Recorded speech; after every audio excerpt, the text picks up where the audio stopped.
Question number 10। 20वीं शताब्दी को बालक की शताब्दी कहा जाता है। ये किसने कहा था? फ्रायड ने, क्रो एंड क्रो ने, स्ट्रैंग ने, स्किनर ने।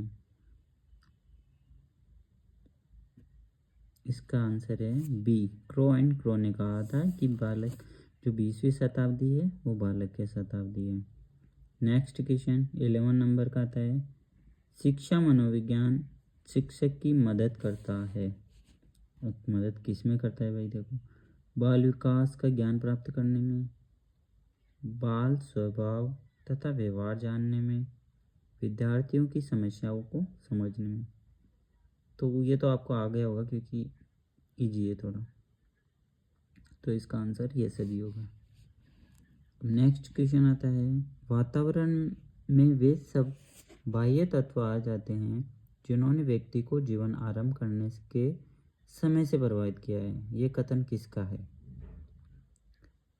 वातावरण में वे सब बाह्य तत्व आ जाते हैं जिन्होंने व्यक्ति को जीवन आरंभ करने के समय से प्रभावित किया है।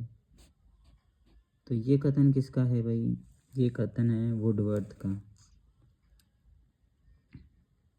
वुडवर्थ ने कहा था। ठीक है, अब नेक्स्ट आता है। हेंज दुविधा निम्नलिखित में से किस सिद्धांत से संबंधित है? हेंज दुविधा फ्रॉयड के मनोलैंगिक विकास के सिद्धांत से, कोहलबर्ग के नैतिक विकास के सिद्धांत से, वाइगोत्स्की के सामाजिक सांस्कृतिक विकास के सिद्धांत से, और चौथा है चॉम्स्की के भाषिक विकास के सिद्धांत से। तो हेंज दुविधा ये है, इसका सही आंसर है कोहलबर्ग के नैतिक विकास के सिद्धांत से। नेक्स्ट क्वेश्चन, निम्नलिखित में से कौन सा कथन शिक्षा मनोविज्ञान की प्रकृति से संबंधित नहीं है? नहीं है, शिक्षा मनोविज्ञान की प्रकृति से संबंधित नहीं है। यह, अब देखो क्वेश्चन ऑप्शन नंबर 1, यह एक व्यवहार परक विज्ञान है, यह एक सामाजिक विज्ञान है, यह एक धनात्मक विज्ञान है, और यह एक मानकीय विज्ञान है। तो इसका सही आंसर होगा, देखो व्यवहार परक तो बिल्कुल है, सामाजिक परक भी है, धनात्मक भी है, मानकीय विज्ञान, एक मानकीय विज्ञान ये नहीं है। इसका सही आंसर होगा डी, यह एक मानकीय विज्ञान है। अब नेक्स्ट क्वेश्चन आता है। साइकोलॉजी शब्द की उत्पत्ति हुई है। अब ऑप्शन नंबर 1, लैटिन भाषा से, स्पेनिश भाषा से, अंग्रेजी भाषा से, फ्रेंच भाषा से। तो इसका सही आंसर है ए, लैटिन भाषा से। अब अगला, द बैकवर्ड चाइल्ड पुस्तक के लेखक हैं। द बैकवर्ड चाइल्ड पुस्तक के लेखक हैं सिरिल बर्ट। अब शारीरिक गति वृद्धि रखने वाले बच्चे की अंतिम अवस्था निम्नलिखित में से कौन सी हो सकती है? शारीरिक गतिज वृद्धि रखने वाले बच्चे की अंतिम अवस्था निम्नलिखित में से कौन सी हो सकती है? इसका सही आंसर होगा नर्तक, डी। कौन सा कथन सही नहीं है? विकास की प्रत्येक अवस्था के अपने खतरे हैं। ये तो सही है। विकास लंबवत सीधा न होकर वर्तुलाकार होता है।